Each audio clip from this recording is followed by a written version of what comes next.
emphasize the importance that you see we have this physical and mind. So the physical comfort mainly come from materialism development. Yes. It's the mental comfort not come from the money, but it's mainly come from spiritual side. Yes. Therefore, in order to they have, I think, more complete, meaningful life, peaceful life.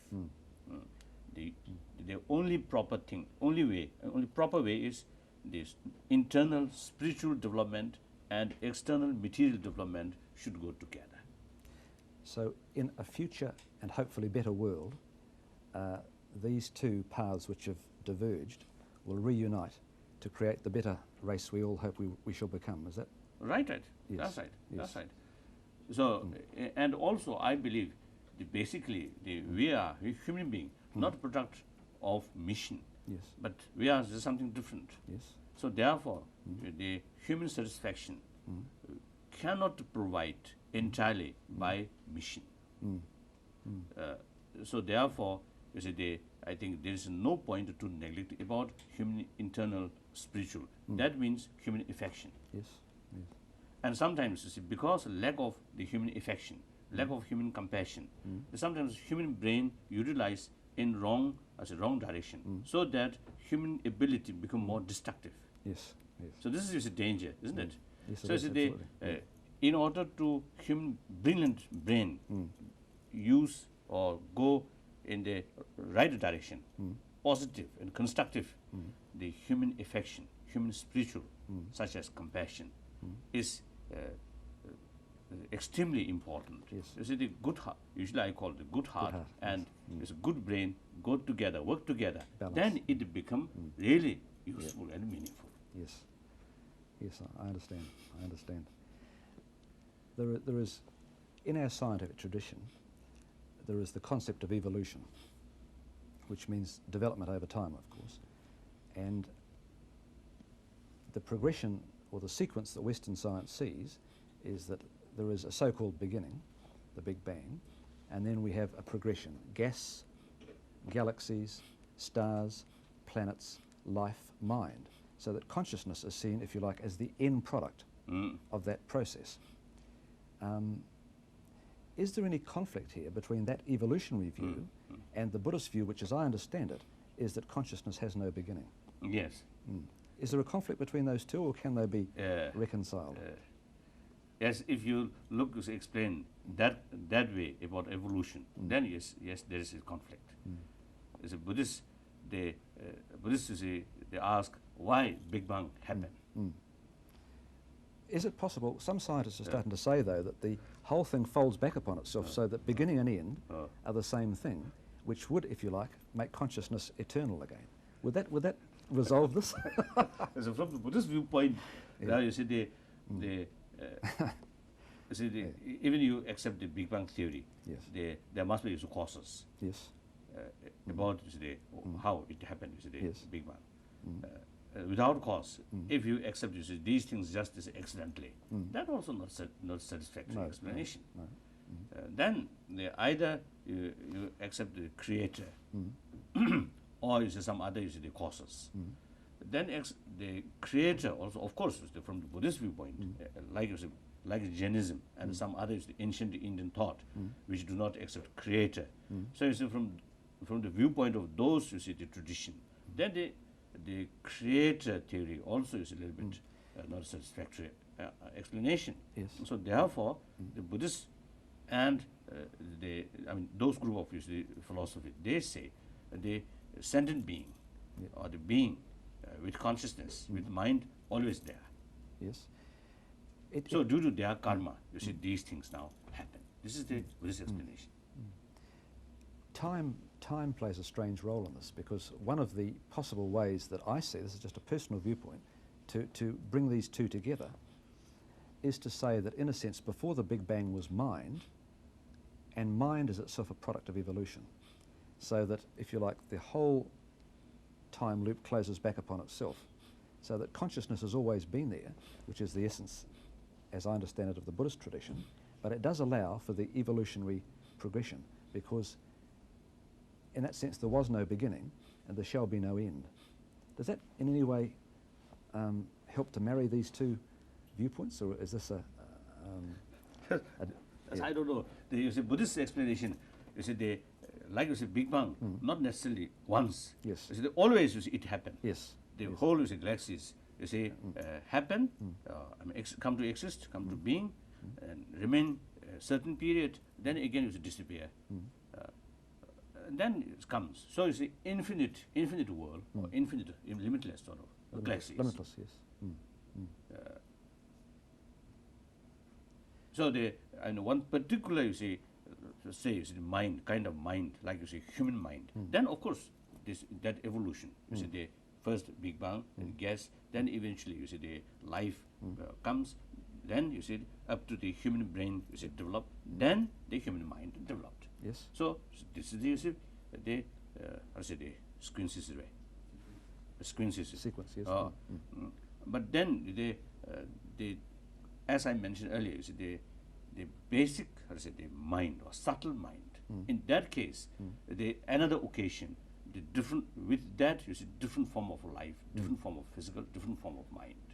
So as far as human mind is concerned, human life is concerned, I think this is the evolution theory is exactly you see that's the reality. Right. Yes. This you mentioned a creator. I don't want to stray into the topic of God because it's a label that attracts a lot of confusion. But there is,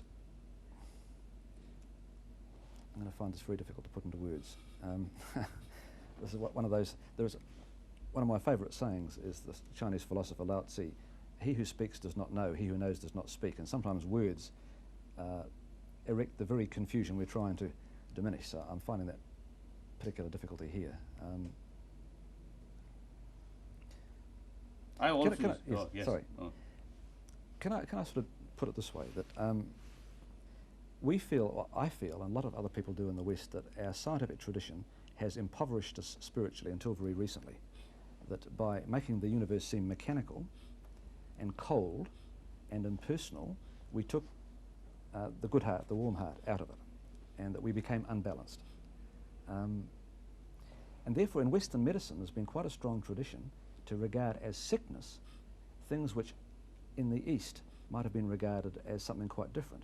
For example, there are many conditions like addiction or agoraphobia, which I've had all my life, which in the Eastern tradition I believe is regarded as Kundalini awakening.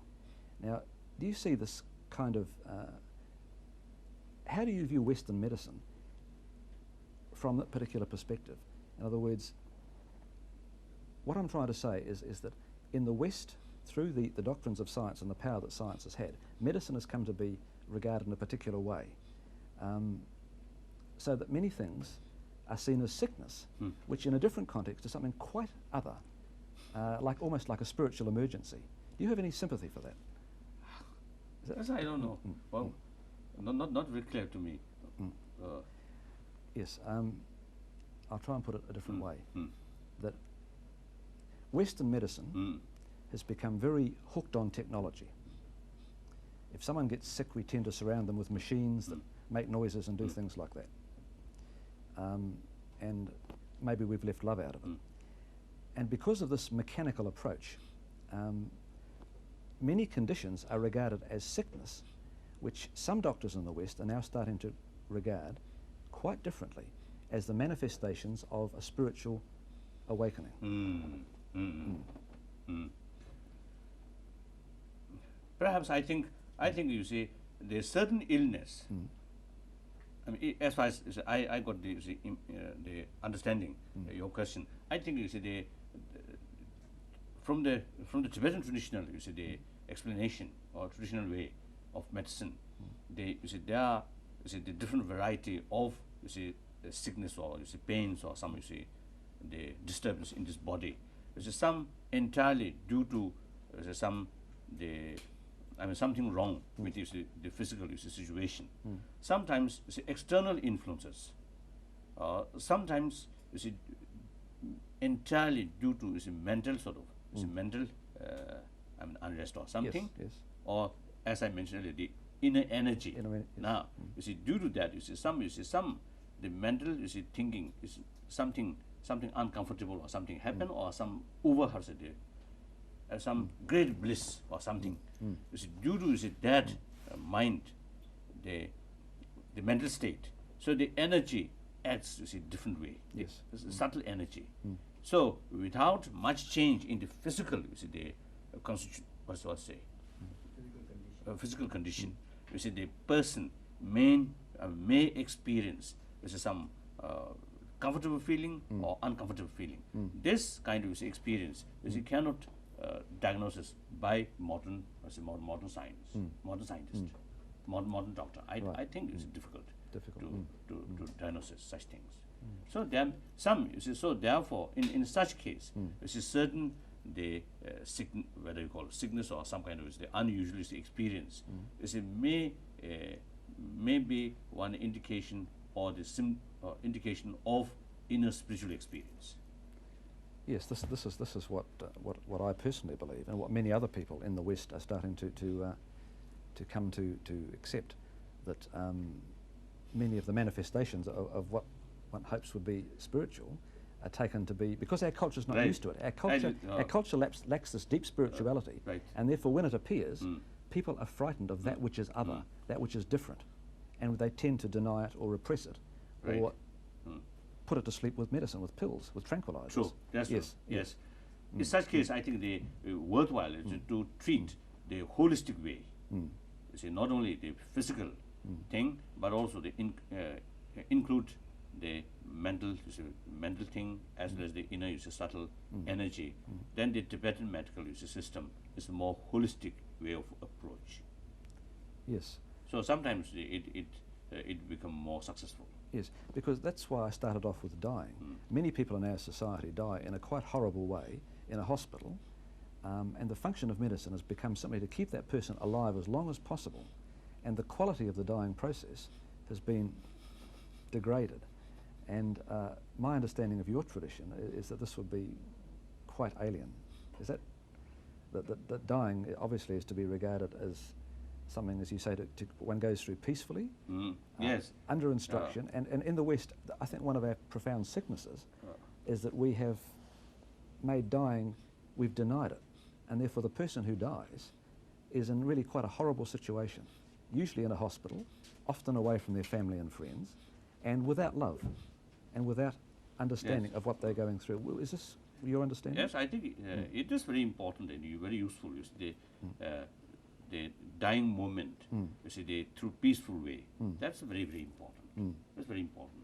So you see, just to keep a live body is not very important, but most important and the effective thing is to keep the peaceful mind. Yes. That's the most important. Yes. Most of the people who'd love to be in the position I'm in, with a chance to ask this question, would put it this way: that throughout the West, throughout the world, but throughout the West, people have a deep hunger for some spiritual understanding, from some sacred, for some sense of the sacred. But in a practical way, they don't know where to start. They don't know what to do. Is there anything simple you can say? What should we do? Smile more often? Meditate? I think that depends on the individual, individual basis. You see, those people who have, you see, faith, who have some, you see, religious, you see, practice. Now, for example, one, you see, the genuine Christian practitioner. Yes. Now, you see, during that moment, you see, remember God. You see, just to concentrate, just think only, you see, God. God's.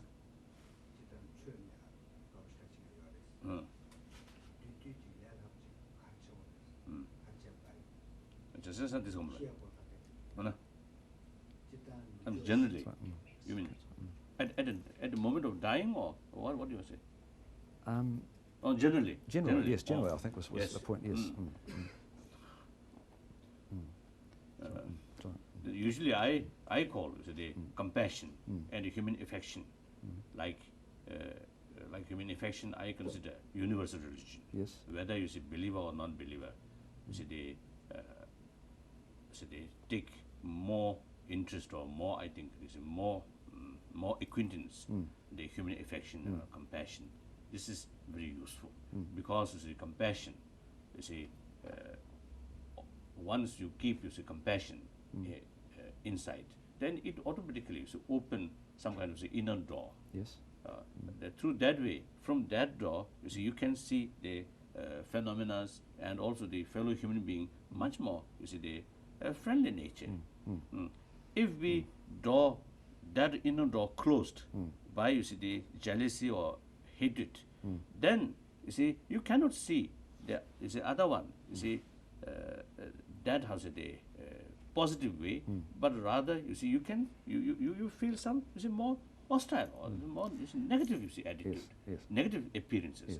So therefore, you see, it is very, very important, you see, to keep warm heart inside. Then, you see, your day-to-day life become much more calm and much, how to say, peace. So this, I believe, is I mean, very useful and in a way quite simple. But of course, the practice not so simple. Not so you simple. need, you see, a lot of effort and constant effort, and the time also is involved, important as a factor. But since everyone, you see, I mean, we received, you see, either, you see, the mother's, you see, affection or someone else's, you see, affection. Through that way, I mean, we survived up to now. So therefore, I think in deep down, everyone have the seed of compassion is there. Is there. This leads me, we're talking about religion, and there's one question I know many people would like me to put to you. To many of us, you embody the qualities we're talking about of love and compassion. Why are you the last? In terms of, it's been put to me that you are the last Dalai Lama. I don't know whether this is true or not. But this is you know, I think the reality. Now, I am not concerned about the Dalai Lama institution. My concern is the Tibetan nation, Tibetan culture. You see, therefore, whether regarding institution of Dalai Lama may or may not continue. It depends on the wishes of Tibetan people. So, even in early, say, 1969, you see, one of my official statements, you see, I stated that, you see, in future, whether Dalai Lama institution remain or continue or not, you see, depend on the wishes of Tibetan people. They will decide. So, in case, you see, the Dalai Lama institution cease, then I will be the last Dalai Lama. So, so that is the reason I stated.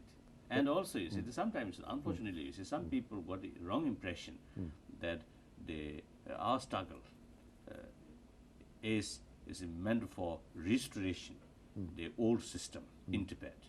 And in fact, you see, Dalai Lama, you see, in the name of the democracy and freedom for 6 million Tibetan, essentially, Dalai Lama wanted to think his own previous privilege.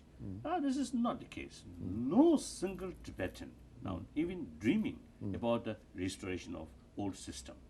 The old system, whether you say 100% wrong or 100% perfect, I think both are not the case. The old system, you see, there was a lot of defects, and as a whole, I think the peaceful, you see, society. So in any way, you see, now that's the old one. That's, you see, the out of, how to say, this and something vast history. So now every Tibetan, now entire 6 million Tibetan people now looking forward. So it's a democracy and freedom. In fact, I already made, you see, the one is official document. You see, I made all these things clear. But I would again see your role as wider than the head of your own people, that you've come to be loved throughout the world. And in terms, if one believes that the core of all religion is love, and that the important thing is a warm heart, and that all the rest is not important. That's right. It is possible that you embody a role in the world that is wider than the boundaries of your own nation. I think that was the thing behind my question, that it would be, for many of us, very sad if your example was to be lost sight of. Because I don't know how far the example and the institution of the Dalai Lama are interlinked, but insofar as they are, I would put it to you that you have a global function, which many of us would be devastated to see vanish.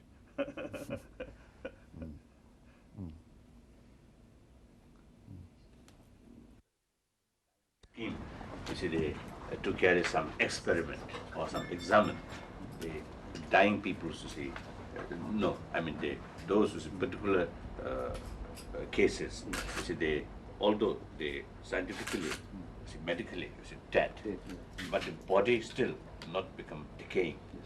So remain as fresh as is alive. I've read about that, yes. So you see, during that moment, what kind of the brain situation? Yes. So you see, scientist, you see, I mean, we have a scheme, you see, to examine, you see, the brain state at that moment. That'll be fascinating.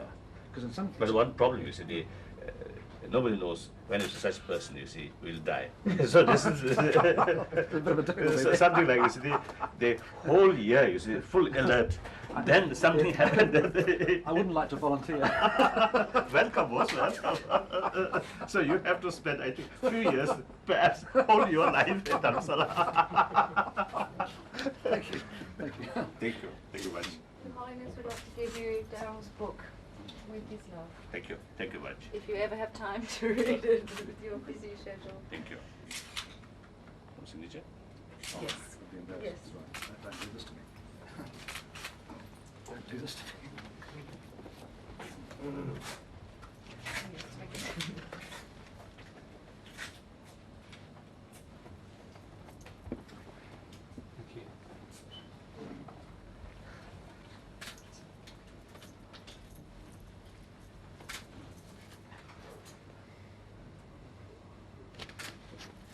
Thank you. Thank you. Thank you very much. Thank you.